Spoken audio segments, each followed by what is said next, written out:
How to create dynamic bar chart on CapCut for free.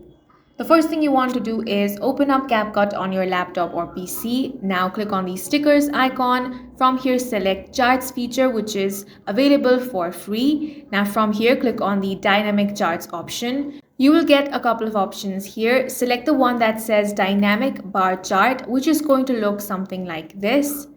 Now, on the right-hand side panel, you have the data format requirements section where you can enter your data. By default, it says country name, country code, and year. So go ahead and enter the data accordingly. If you want to change this, click on the settings icon. From here, you can enter your title. Then you can also change your font and font style.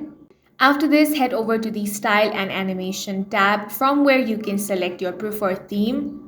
Then you can also change the colors and background.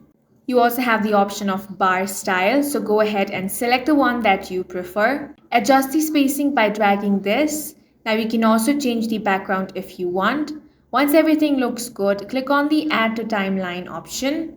You can make further adjustments from here, and this is how you can create a dynamic bar chart on CapCut. And that's it for this video. If you found this useful, make sure to hit the like button and subscribe for more videos like this.